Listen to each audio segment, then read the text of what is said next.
Assalamualaikum warahmatullahi wabarakatuh.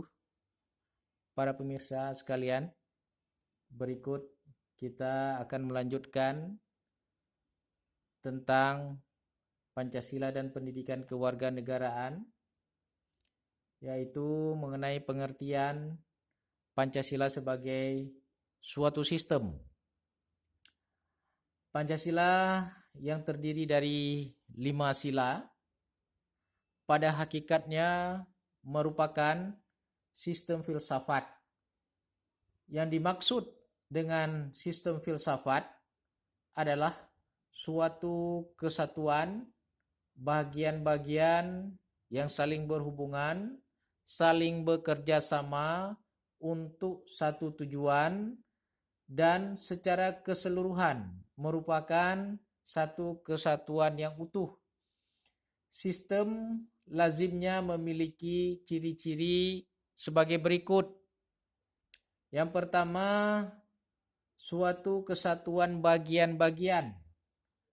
Bagian-bagian tersebut mempunyai fungsi-fungsi sendiri, saling berhubungan, saling ketergantungan. Kesemuanya dimaksudkan untuk mencapai suatu tujuan bersama, yaitu tujuan sistem. Terjadi di dalam suatu lingkungan yang kompleks.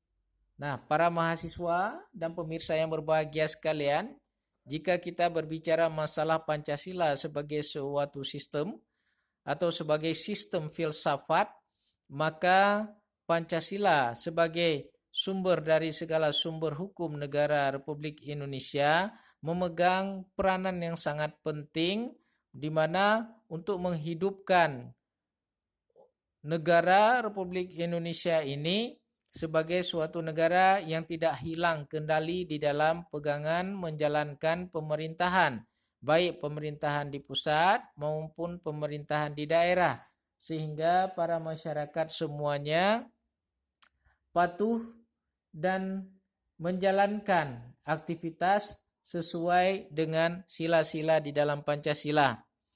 Para pemirsa dan para mahasiswa dan serta pendengar sekalian, di dalam sistem filsafat ini, Pancasila yang terdiri atas bagian-bagian, yaitu sila-sila, setiap sila pada hakikatnya merupakan suatu azas sendiri, fungsi sendiri-sendiri, tujuan tertentu, yaitu suatu masyarakat yang adil dan makmur berdasarkan Pancasila.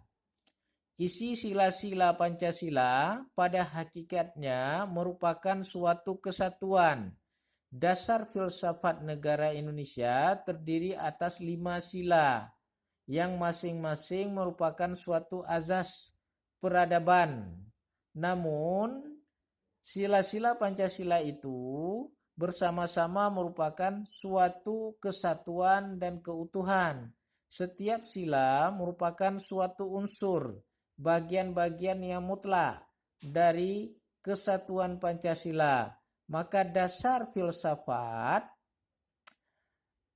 pada Pancasila adalah merupakan suatu kesatuan yang bersifat majemuk tunggal. Majemuk artinya jamak, tunggal artinya satu. Konsekuensinya, setiap sila tidak dapat berdiri sendiri terpisah dari sila yang lainnya.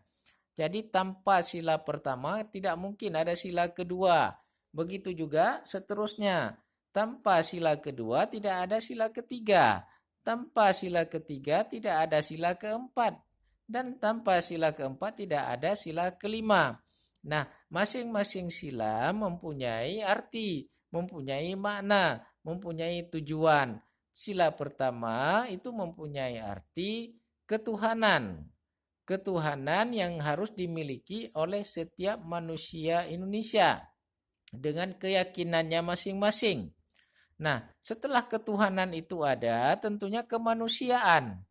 Kemanusiaan adalah bahagian yang sangat penting dalam kehidupan, sehingga tidak ada yang merasa dirugikan terhadap perbuatan dan pekerjaan yang tidak sesuai dengan satu kelompok atau seorang dengan orang lain, kelompok dengan kelompok lain.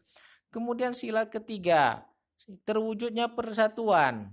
Tanpa sila 1 dan 2, persatuan itu tidak akan terwujud. Dan sila keempat, kerakyatan yang dipimpin oleh hikmat kebijaksanaan dalam permusyawaratan perwakilan. Ini sila keempat adalah peranan yang sangat penting untuk mencapai keadilan sosial bagi seluruh rakyat Indonesia. Nah, para mahasiswa sekalian, para pemirsa sekalian, demikian pada malam ini, pada hari ini, ya, pembicaraan kita mengenai tentang Pancasila sebagai suatu sistem. Sekilas ini mudah-mudahan dapat bermanfaat dan akan kita lanjutkan lagi di minggu yang akan datang. Demikian, wassalamualaikum warahmatullahi wabarakatuh.